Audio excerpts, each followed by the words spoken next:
Hello and welcome to Jennifer Knatters, my knitting and nattering podcast. It's been about 2 weeks since I was able to record an episode, and I am having to do so at night because that's Oliver outside the door if you heard that, because my youngest one is giving up naps, which is both good and bad. And mostly the bad is that I no longer have time in the middle of the day to record my podcast. So anyway, I'm Jennifer and I'm here to talk about some knitting. I do have a finished object this week. I've had to rewrite my notes because I've been trying for several days now to record this, and I only just finished it today. It is still damp from being washed. Fortunately, wool is warm even when damp because it is quite cold in this room, thus all of the knitting on at the same time. This is the 13th scarf. It's a scarf called 13th by Kate Heppell, who is the editor of Knit Now magazine, and she wrote this up as a freebie. It is a recreation of the 13th Doctor's scarf that she wore in the New Year's Eve special, which I still haven't watched, but I knit the scarf. I ordered all the yarn. It is King Cole Merino Blend DK, which is what Ms. Heppell knit hers in, and I figured that way I just ordered all the same colors she used, and I believe this one or this one of these two in the middle, Opal, is a discontinued shade.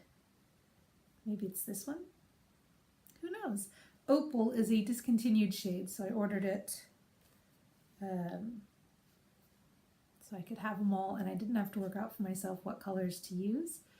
And it's a bright red, a pinky purple, pink, orange, yellow, a mossy green, a brighter green, light teal, dark teal, light blue, navy, medium blue, and then that same pink back for the edge.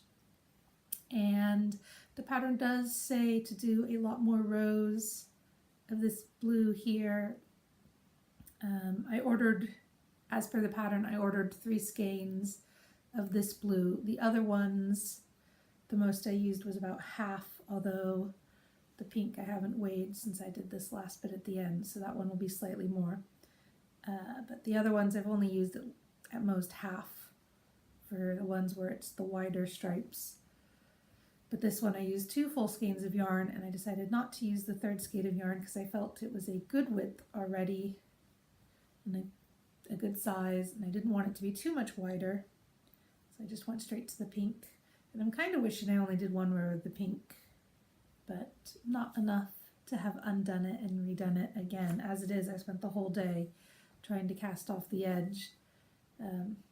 Catherine was helping me. I eventually had to give her her own ball of wool that she could tear apart and drape about herself and play with so that she would stop trying to steal my knitting. But my original cast off edge was too tight, so I'd gotten about halfway and I undid it and redid it with a looser edge. It's still tighter than the cast on edge, but plenty drapey enough. So yeah, I'm really happy with this. I don't even particularly wear scarves, but it's very nice. As it is, I've got it kind of just folded in half and then tucked in. I haven't trimmed the fringe yet, so it's all still just fringy, all different lengths. See, I started trimming it, all different lengths. And yeah, I'm really happy with it. I am going to take it off because it is warmer than, it's warmer than not wearing it, but it is wet.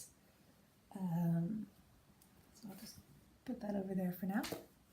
And I'm wearing, I didn't have it on last week, but I'm wearing my Fair Isle jumper. And I'm also wearing my brushwork cardigan. I finally wove in the ends. I'd put the buttons on loosely and kind of just tied bows in the back. And I finally went through and woven the ends on the buttons. So that's all in place too. And it's cold, so I'm all bundled up. And so yeah, that's what I had going on. And now on to works in progress. I'm very close to finishing my Tarradale hat. As you can see, my big graphic snowflakes are coming to an end. I did, last time I showed it to you, it would have been the blue on the outside, and I think I was just at this bit in the middle, which was really hard to keep track of because you can't actually see what you're doing on the row you're knitting. You can see the pattern below the row you've knit, but not the row you're actually working on. So if there's a mistake, you don't spot it until it's usually 2 or 3 rows down. But I've turned it inside out. I didn't change my order, so now I'm just knitting. Normally I knit on the close side of the circle. Now I'm just knitting on the far side of the circle and continuing in the same direction, because when you knit in a circle, the inside of the circle is a slightly smaller diameter than the outside of the circle. Inside slightly smaller than the outside. And it can help with double knitting just to flip it inside out every 10-20 rows. I just did halfway through the middle of the snowflake so that the inside and the outside aren't too much different. And I really like the way the snowflake looks on the outside, the light snowflake on the dark, more so than the dark snowflake on the light, which is probably also because I like this color purple, which is gloam, more than the blue. And I don't know the name of the blue. This is Milarrochy Tweed, which is Kate Davies yarn. And this is one of her patterns from the Milarrochy Hades. And it is by my friend Emily K. Williams, but I'm knitting it, and that's the twisty bit. It's supposed to, when it's all knit, you're not going to see the color, but it'll be fully reversible. And I'm almost done with the snowflake, which means I'm almost done with this hat. I have had so many times where I've had to drop down the stitches on both sides, change the colors, and knit it up. Although it got a lot easier once I pulled out some double point needles, and then I held the stitches separately. Anyway, this hat has been a bit of a pain.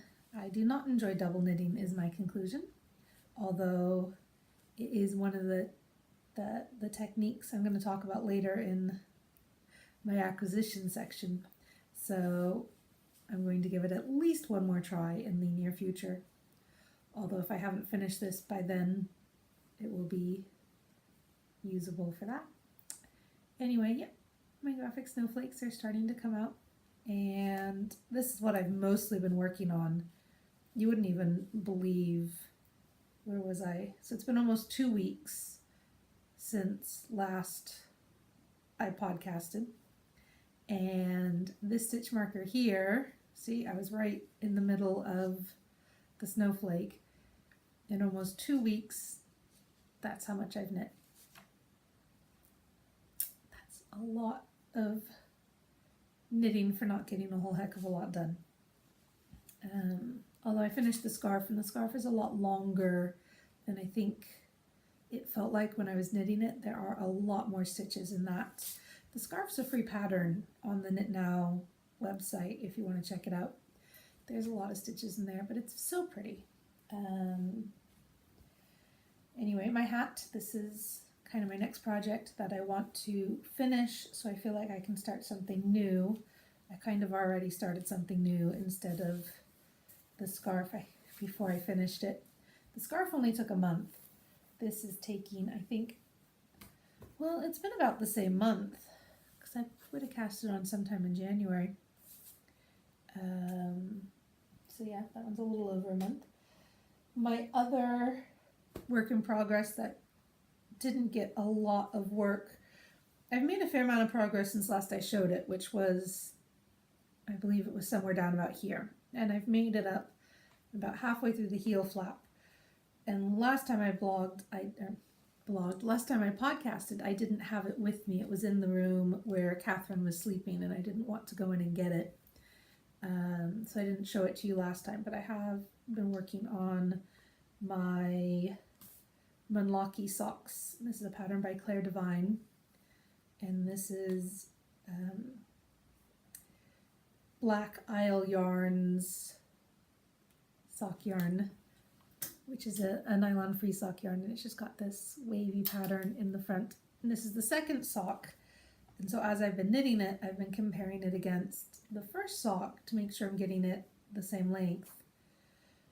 Well, after last time I recorded, I measured it against this and then started the heel flap and then couldn't find my sock. So pretty much the entire time between last podcast and this one, this sock has been missing. And then Kitten found it. My older child found it.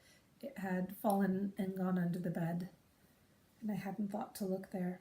But I was really upset that I'd lost it. And for one thing, if I lost it, I don't have enough yarn to knit a third sock. But without having, I'm counting as best I can, but without having it to measure against, I wasn't confident in my ability to make it the same. Not that having it be slightly different is even a problem, but I was upset that I'd lost the sock. So I haven't worked on these at all since I lost the sock. So that's that sock. And my new one, which I mentioned last week, but again was in the room where Catherine was sleeping, in this gorgeous yarn. Look at how beautiful that is. This gorgeous Ripple Crafts yarn. This is her Sport Weight Merino, Superwash Merino base, which I used to knit almost all of Christina's jumpers when she was a baby. They're the ones Catherine is wearing now, and this color is Waterlock. And so I'm making a cowl for me, and this one starts off as a triangle, and then after you knit it a certain amount, you join to work in the round. So I'm just past that point. And then, so it'll be like a triangle shawl, except it won't ever fall off. You can see I've just started the lace. The lace starts when you join in the round. And just look at how beautiful that is. And this is so soft and can be worn. I mean, it's definitely something to snuggle. So yeah, this is, I do have a sweater quantity of this for me in a dark purple, and a sweater quantity for each of my small children in a lighter purple. When I bought yarn for Catherine, I deliberately got a light purple. It's not quite the same color as Christina's, but so they can each have at least one more jumper of this. It's being discontinued. I am so sad. I understand it was never a great seller for her. Well, I guess it's not currently a great seller for her, but I have great affection for this base. And Woolly Wormhead just posted on her Instagram, I saw tonight when I was putting Catherine to bed, and she even had a picture of this Waterlock, basically saying she bought a whole bunch and was going to be knitting hats in it, and that people should buy it and knit the hat pattern she just released. So I imagine what's left is going to disappear a little faster than I like to think. I do also have several individual skeins to knit hats in this yarn. So I can't I can't rush out and buy the rest of Helen's stock in this. I just can't. But I would if space and time and money were no object, I would buy as much of it as I could. So if you need yarn, you should consider that base. It is lovely. And in fact, I met one of my favorite people on Twitter through that yarn. Helen had, at a time when I had knit the Ravi Jr. by Carol Feller for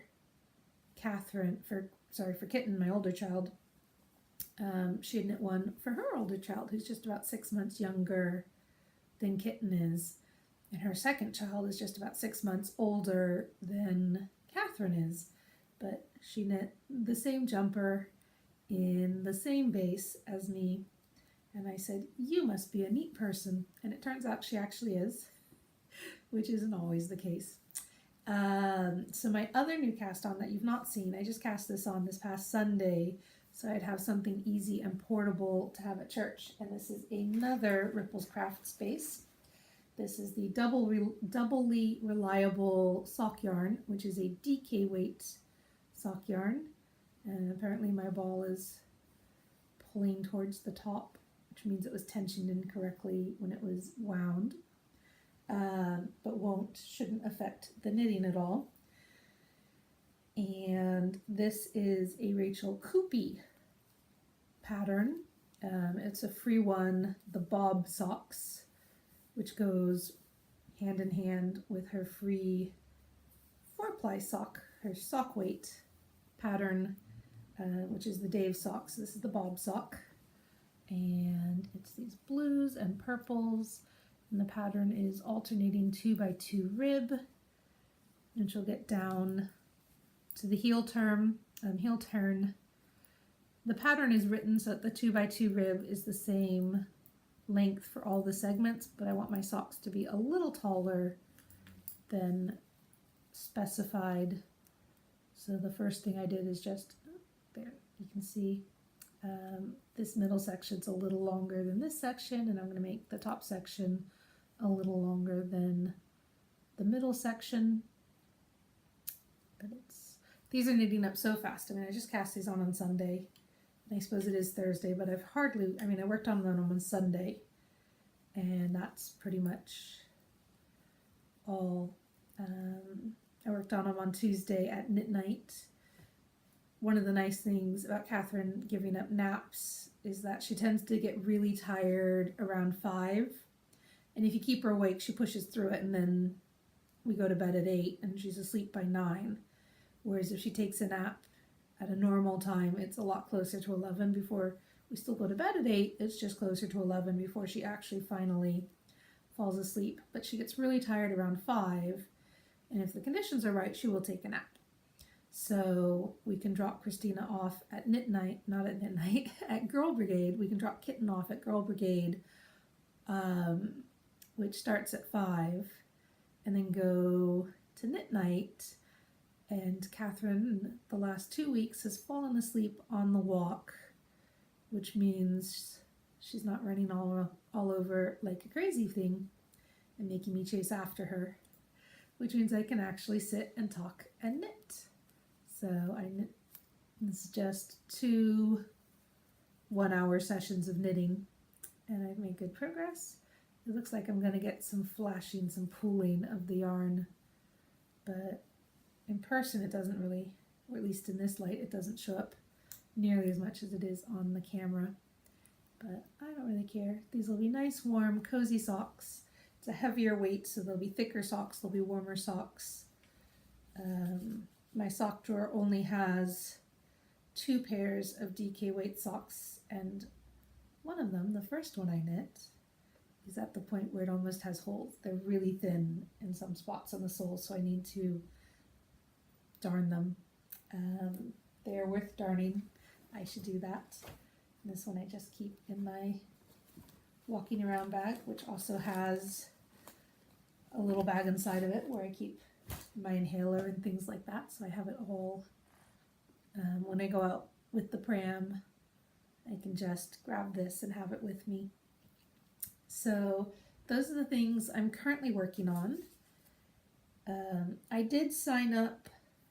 Isolde Teague is having a really great knit along where you can do, I think I mentioned this last time, you can knit any of her patterns, any patterns in any of the books or magazines that she sells in her shop, any pattern with any wool that she sells in her shop, whether you purchased it from her or not, or any pattern.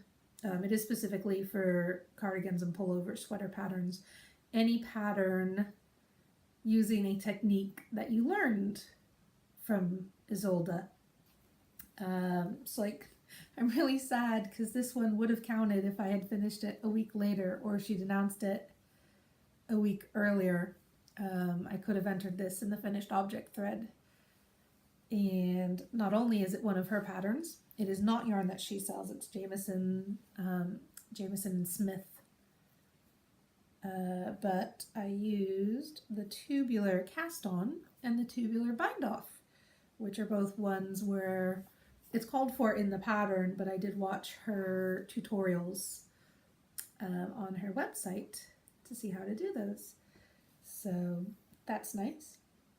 And that kind of brings me, so I signed up for it because I had, I guess it was 2 years ago, Lilith of Old Maiden Aunt announced that she was discontinuing one of her bases, a silk alpaca, I think silk alpaca base. So she was going to be discontinuing it, and it would only be available, she was going to be dyeing it for Loop, which is a knitting shop down in London, but they would be the only people who would have it. She wasn't going to carry it anymore. She was going to do a more limited color range for them, because she does a very wide variety of colors. She used to do, she's changing up her dyeing method because her shoulders, I guess, were hurting too much. So she couldn't do the same dyeing method anymore. And one of the things she was doing was that this would be an exclusive blend for their shop, and she wouldn't have it in her full range of colors. They'd have a more limited color range in the shop. So she was discontinuing all the stuff she had in her shop, and I went through my pattern books, and Isolde Teague had written a pattern where this was one of the yarns she knit that she recommended for it. So I bought a bunch of yarn and then decided I didn't quite have enough, so I wound up buying a slightly different color that would coordinate with it. So I got this started, but then the knitting needle I was knitting with split. The wood split apart, and I couldn't knit it anymore. And I wasn't even entirely sure which row I was on. It was something where you did, increases every so many rows and this and that and the other thing, and I'd kind of gotten confused as to where I was. So it got put on hold for a while, and I thought, oh, well, I could pull this out and finish it. I did, at this most recent Loch Ness Knit Festival, I took the broken needle in. The company guarantees them, but they only go through retailers. You can't interface directly with the company. So there was someone at the show who was selling their needles, and I traded it in for, she didn't have the same size, but I got a slightly different size. So I kind of need to swatch again. And I was thinking I also redid my measurements and realized this is huge on me. I've not been doing a good job of taking my measurements. This fits perfectly. So I'm obviously not that bad, but I'm not consistent at my measurements is really, I think part of it's also this one, you put your measurements in and then it gave you a pattern. This is a custom fit one, whereas for something like this, you have to do your measurements and then pick what size should fit. And I keep forgetting that when you do your upper bust measurement, which tends to be the one that fits your shoulders, because patterns tend to be written for a B cup. So you do your upper bust measurement minus 2 inches. And I never minus the 2 inches, which I think is why some of my sweaters have been too big. Anyway, I double checked my measurements, and I could go down a much smaller size. So I think I could, at the very least, I may not be able to do like really long sleeves, but I should be able to do like at least 3/4 sleeves in just the one color, and then use the contrast color. I could knit one for Catherine, and the other thing is if I knit one for Catherine, then I could use that as my new gauge swatch, since my tension may have changed, and certainly I don't have the needles that I swatched in, and even using the same size with a different material, wood versus metal, carbon fiber versus bamboo, can change a little bit the gauge you get. So I could knit one for Catherine in the contrast colors and then have the whole cardigan to use as my swatch for me. And the other thing is that I've knit a child's sweater and I might have a chance to finish by the deadline, which is the end of March.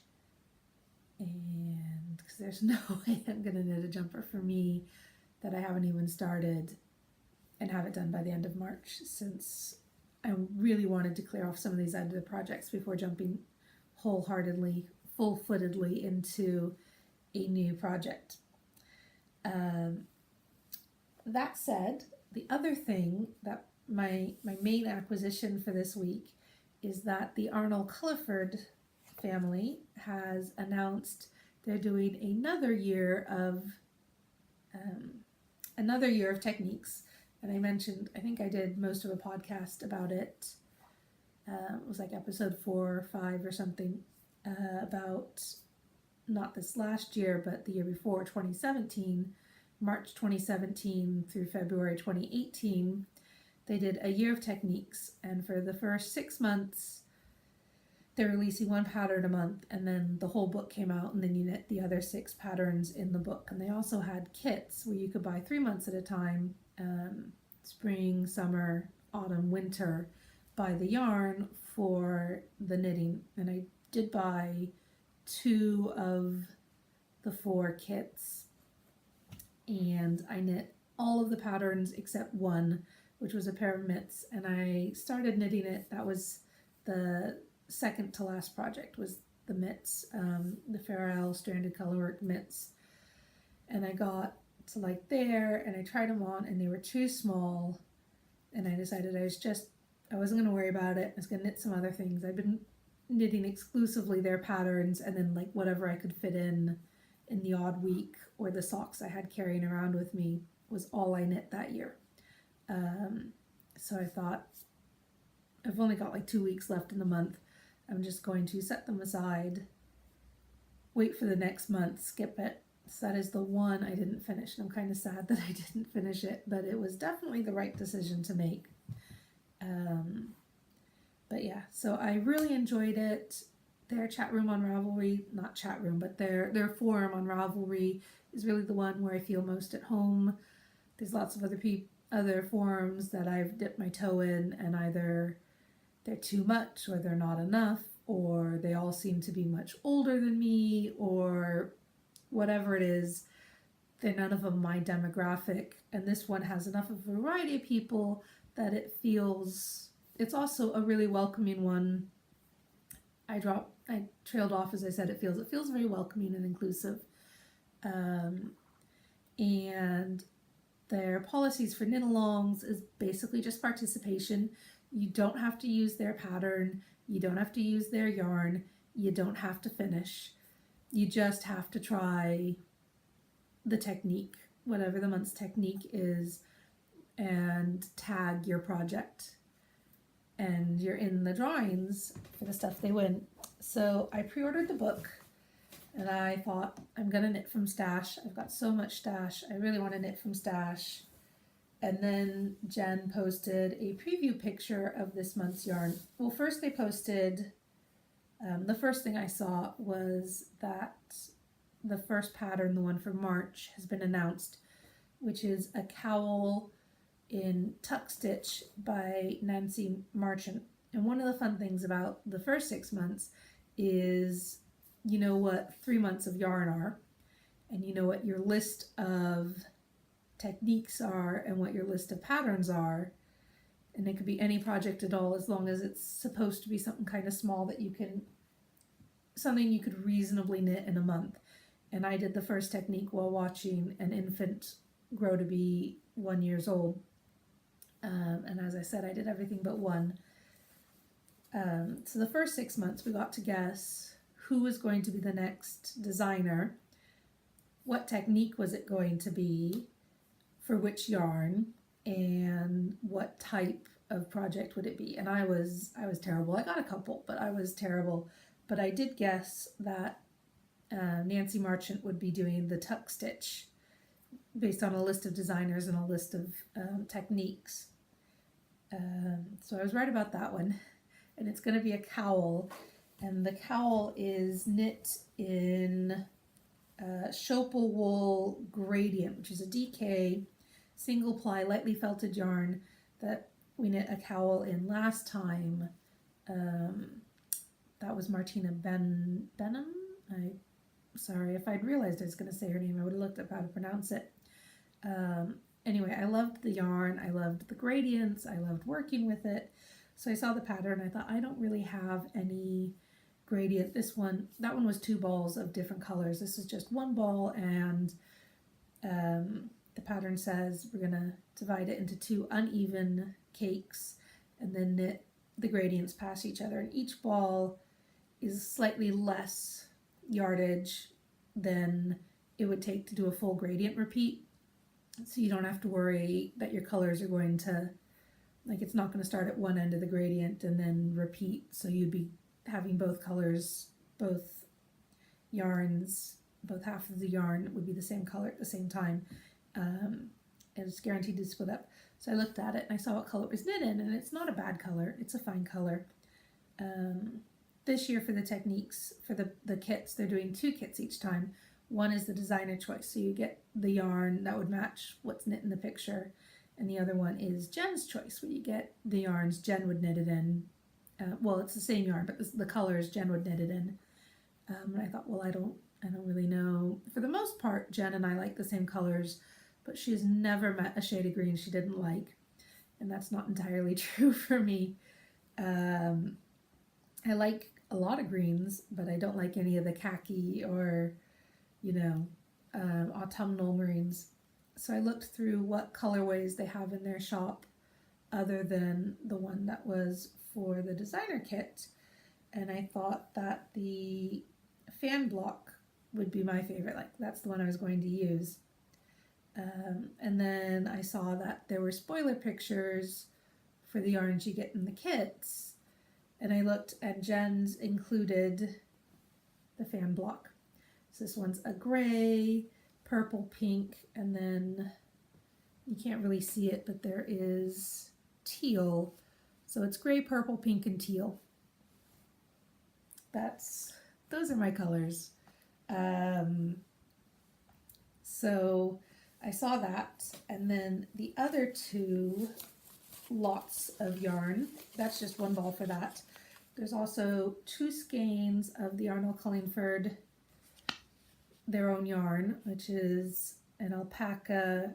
It's a wool alpaca blend. This is the Aran weight in the color Jade, which I knit a hat, the Jade and the Mist. I knit a hat earlier. Well, I guess I was going to say earlier this year, but it was last autumn, early winter. And then the other one is these 3 skeins of scrumptious 4-ply, fiber spat scrumptious 4-ply. Look at those colors. And I have knit with the scrumptious 4-ply before. I've got some of the red still. I bought a bunch for when I was pregnant with Kitten. I knit a hat for her out of the scrumptious 4-ply, and I knit a cardigan for myself out of the scrumptious 4-ply, and I knit a baby cardigan that I was going to give for a friend, but their baby wound up being quite large at birth, and it was a newborn size. So I never actually gave it to them. So I had to.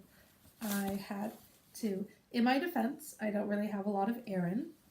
I don't have gradients in DK, and I don't have anything like this silk blend. It says it's a 4-ply, but I would say it's definitely a sport, if not a DK. It's a very heavy 4-ply. And this is 45% silk, 55% merino. The pink isn't quite so hot. It's more of a little bit more purpley. In fact, all the colors are a bit darker than they're coming out in this, but they're so soft.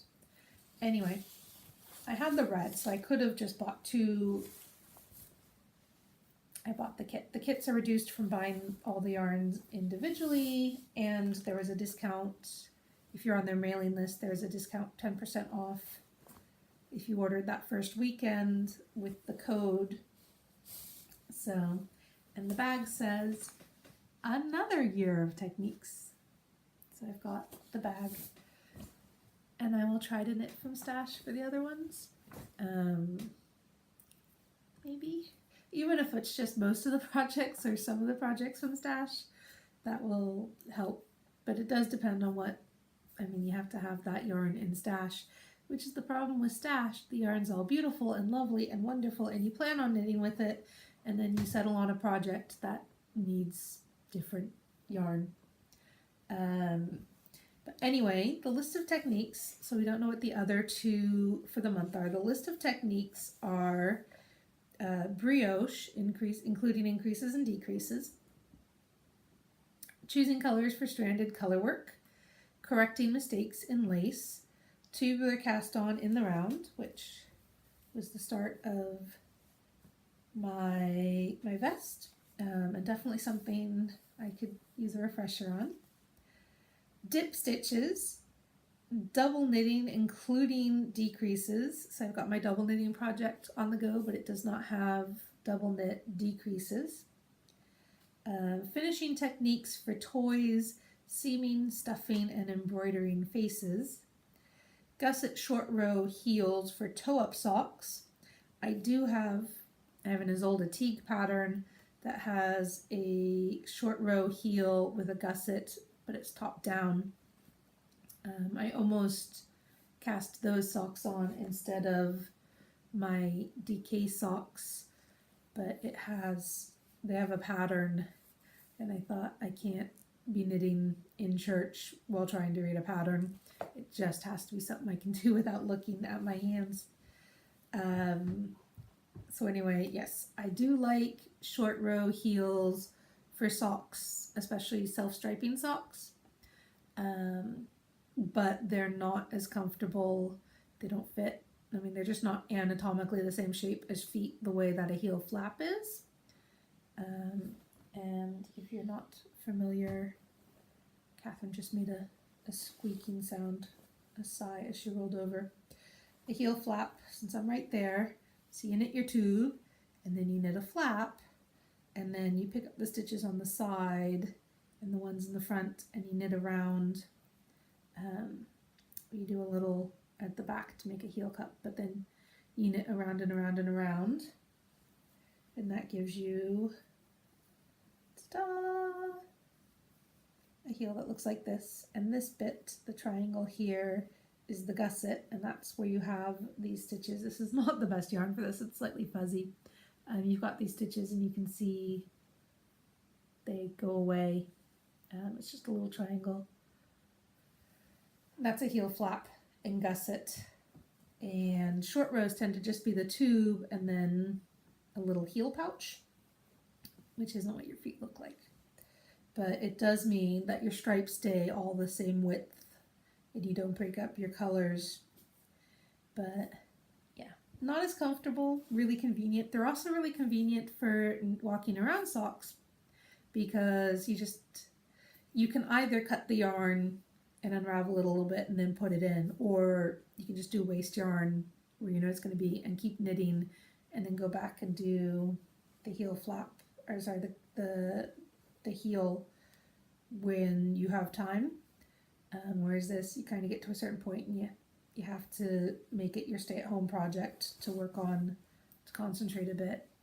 Just those transitions, picking up all the stitches and getting it going. So gusset and short row heels for toe-up socks, intarsia in the round. Intarsia, Fair Isle works really well in the yarn because you just keep moving both yarns together all the way around and you're using them both. Intarsia is larger blocks of color, and that works best back and forth, because then you would do one section, one color, switch to the second color, your third color, or back to your first color again, and then you'd reverse, so you can just use that same one back Whereas if you go around, how do you get that color back to this side? Your yarns have all moved across.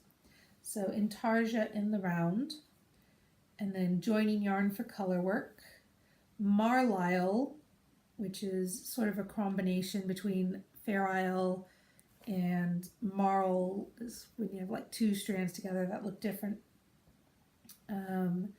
Tuck stitches, and that's the one they've already done. Tuck stitches will be Nancy Marchant, and that's the first project, which is in the gradient yarn. So for the other two, I'm not entirely sure what they would be. I mean, it's not going to be any of the color work ones. It's not going to be double knitting because you need kind of two different, I suppose you don't need, but you do it with two different colors. It's probably not going to be finishing techniques for toys. It's not sock yarn. Intarsia, again, you need more than one color. So it could be correcting mistakes in lace, but I figure it'll probably be tubular cast on in the round. It's kind of my best bet for that one. And I think the project will be a hat. It's only, I mean, 2 skeins is enough to knit a hat or a cowl, but I don't imagine it'll be 2 cowls in a row. Could be mittens, because then you get to do your cuffs twice. And then that 3 skeins of silk is a lot of yarn for a project you knit in 1 month. Last year there was a similar quantity of yarn used to make a child's blanket. Silk is not a great one for fixing mistakes in lace. It's very slippy, so if you drop a stitch it tends to all unravel, whereas something stickier, it tends to just sit there and you can just pick your loops up again. So I'm thinking either intarsia in the round, although then I don't know what the project would be in the round with that much. I mean, it could be a giant cowl, but again, 2 cowl projects that early on seems unlikely. So I think it'll be the Marlisle, which would be holding 2 or even all 3 yarns together, and you knit some with the yarns held together, and then you would knit a section in just one color and strand the other yarn behind, and then so you would have a bit where it's together and then just one color would stand out. So it is a combination between marline holding more than one yarn together and Fair Isle having different colored patterns in a stranded. So I'm figuring Marlisle could be a shawl. I don't really know. And they do have the list of all the instructors, but I can't be positive I would say any of their names right, let alone all of them. But I mean, Marlisle would be Anna Maltz. Some of the instructors have very specific interests or have things they are currently very interested in, which is why I was able to guess that Nancy Marchant was interested in tuck stitches, because I know that's currently, like, she just released a book on tuck stitches, and I think a craftsy class she's working in tuck stitches, which I believe is a variation on brioche, and she is the queen of brioche. So I thought rather than be the brioche project, she'd probably be the tuck stitch project. Carol Feller, I figure she's going to be the brioche project because she's currently, she's got a kit and a knit along to knit some brioche mitts as a first brioche project. Brioche is another way of knitting a double layer of fabric to make it really squishy and warm, and it looks absolutely gorgeous.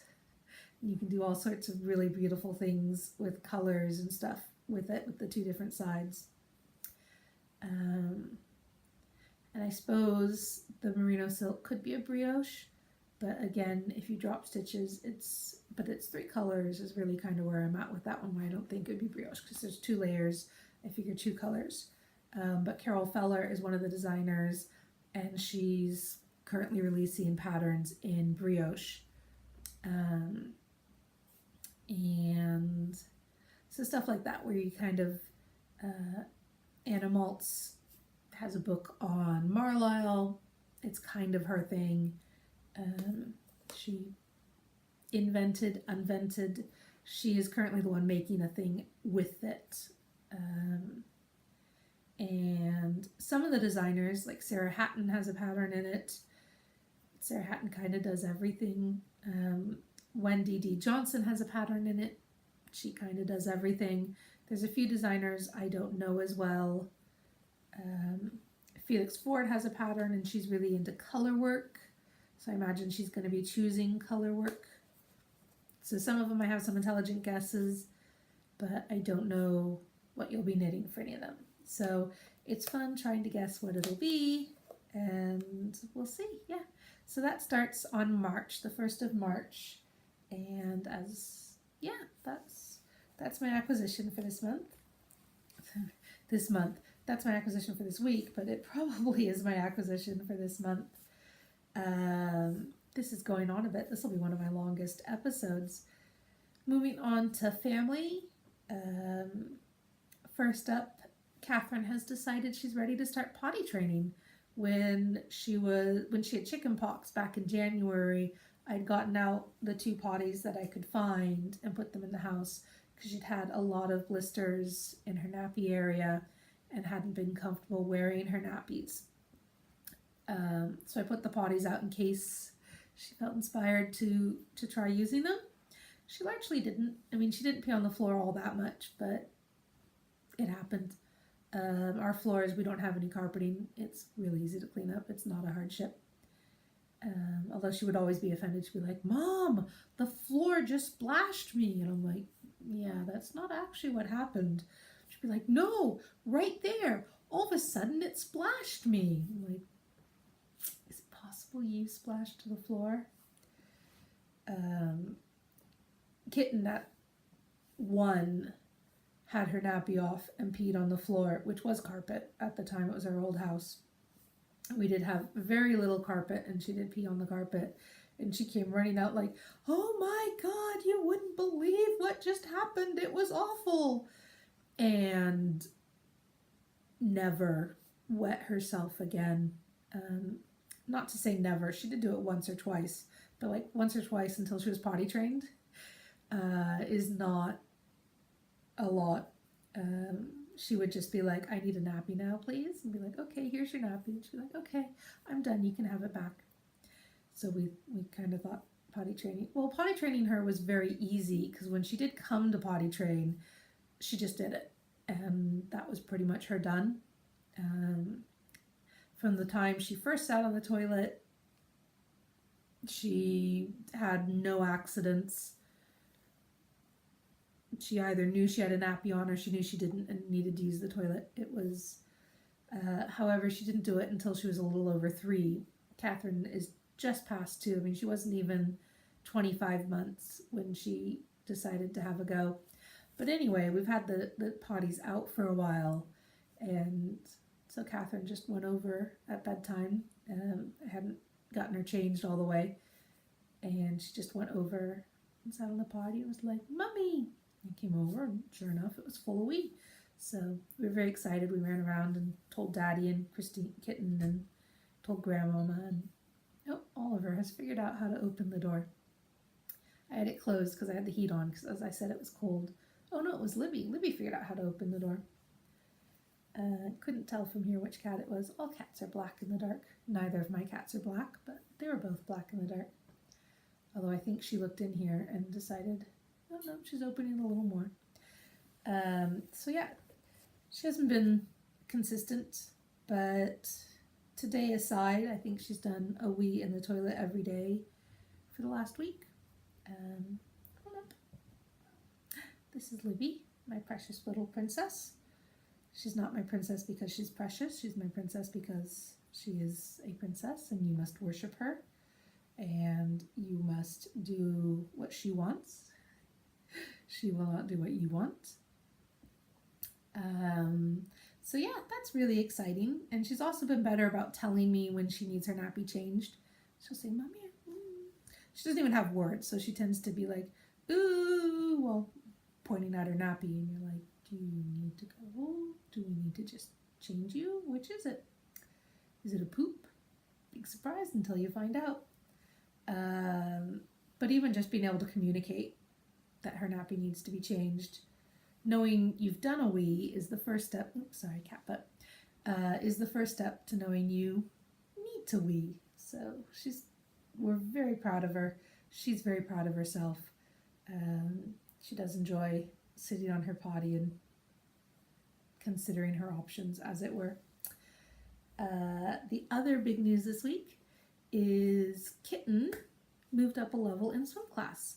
You have to be in P1 to be in the staged swim lessons. There's toddler lessons, and then there's proper, which is just water confidence, and these are proper learning to swim and do different strokes.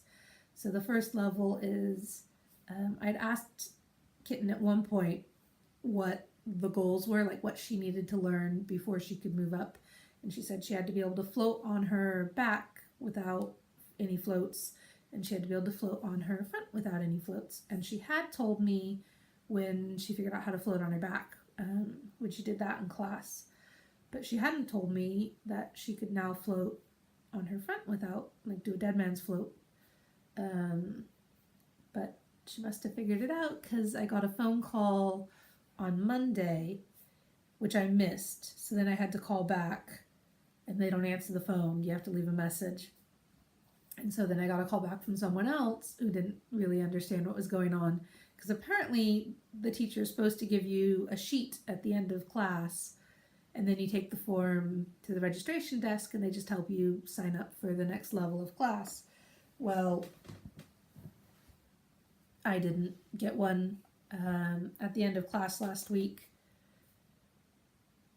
By the time Catherine and I got down to where the class is, Kitten had already come over to where we were, so I didn't even see her teacher, and he hadn't given her the slip.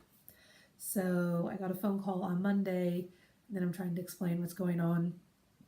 But I got her in a new class, and it's nice because I moved it half an hour. It's the same day, but half an hour later, and getting there right after school was very difficult for us. It was very stressful. There was a lot of yelling. Hurry up, we have to get home so we can drop your bag off, so we can get your swim bag, so we can get you to the pool in time to get changed. We have to go. And now we have leisure time, breathing time. And so getting to the pool today was not stressful at all. And her class is much smaller. There were 6 or 7 kids in the level 1 class, and several level 1 classes going on at the same time. And then this one, she's one of 3 kids in the class. The other 2 kids are much bigger than her. So I don't know if it's just that they're a little older or that they're a lot older. But they're both bigger than her, and they clearly had been in the class for a bit. So Christina was the new one in, but since it's just 3 of them, she got lots of one-on-one time from the teacher. They all do. And she was doing really well. I think the other kids knew what they were doing, and she had to be told a little bit. But yeah, they even took them to the deep end. And they were practicing jumping into the deep water and then swimming over to the side and doing the second level is back crawl, which I guess is what they call backstroke here in the UK. And so they were working on swimming on your back. She did such a good job. It's hard to watch because there's a little play area for kids, which is where I take Catherine while Kitten has her swim lesson.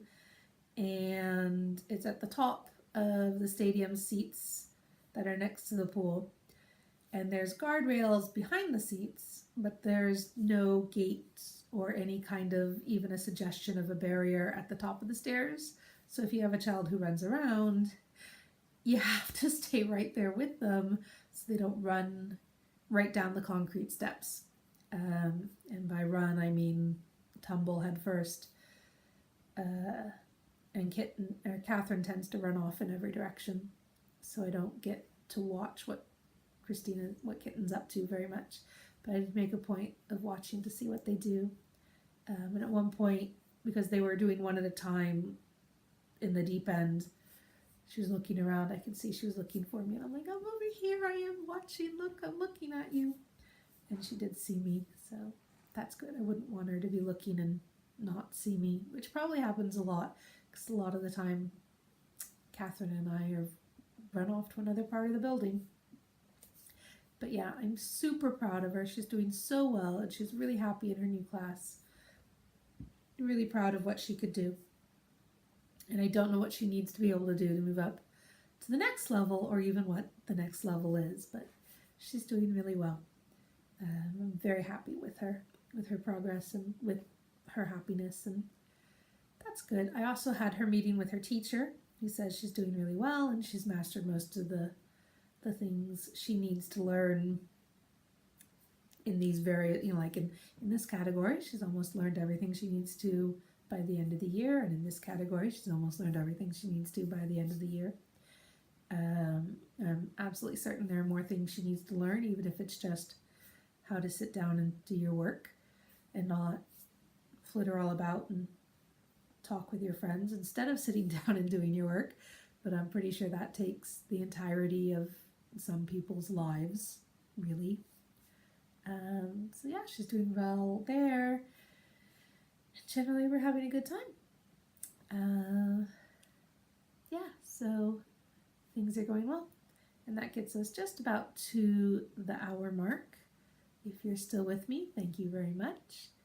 And I will talk to you hopefully next week. I don't really know what my schedule will be with this. The nice thing, I didn't talk about Catherine giving up naps too much. The nice thing about her giving up naps is she tends to go to bed earlier. And the bad thing is that I don't get a chance, I guess I did say this, but I don't get a chance to do this, to sit down. And Tuesday was knit night, and I deliberately let her take a nap during knit night, knowing that she was going to be up later, and I wouldn't get to do anything after bedtime, that would be my whole evening. And that was my trade-off. Like, I got to go to knit night and talk to other adults. I don't work anymore, so I don't get one-on-one time with adults without having to also be, like, I go to playgroup and stuff and I get to talk to other adults there, but I also have to keep an eye on Catherine, or they suddenly have to go run after their child. But it's a chance to talk to other adults when I don't have to be aware of what she's doing, because what she's doing is sleeping 2 feet over there. I can see her, she's asleep, so I guess I am still aware of her, but it's not anything I need to be alert about. But Wednesday, I took her for a lunchtime push to get her to go to sleep. She was a bit crabby, so I guess we've been up later Tuesday night, and she doesn't get to sleep in the morning if she's up later.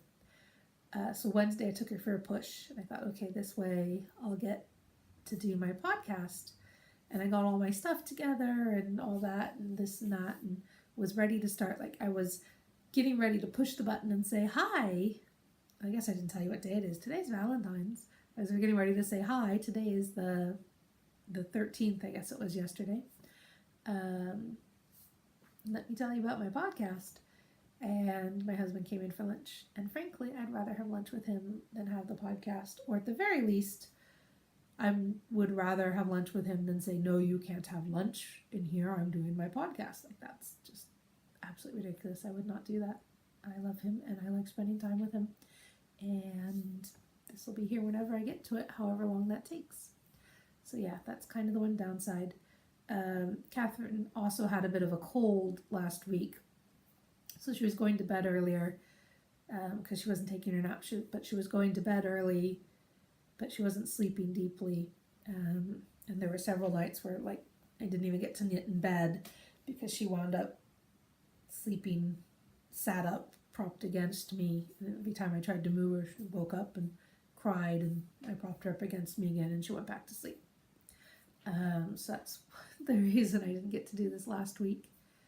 But yeah, the nap thing, if she does go to sleep, I'll probably be doing these in the evening more, which is fine. That's absolutely fine. I don't mind at all doing this in the evening. I've got my baby monitor. Ta-da! Baby monitor. And as long as she stays asleep, I'll be able to do this.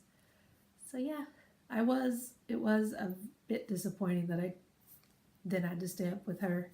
She didn't go to sleep until almost 11 last night. I didn't get her moved to the cot till 11 last night. And that was much too late to do this. So to have sacrificed that bit of my night and not even gotten to do the podcast was the bit I was sad about. Absolutely not about having lunch with my husband without a small child running around. That's always nice. So yeah, I don't know when I'll be able to do this again, is what I meant to say. But I will try. And if I need to, I will say on the weekend, I need half an hour to myself, please. That's usually how long this takes. So have a good week, and I will talk to you next week. Thank you. Bye.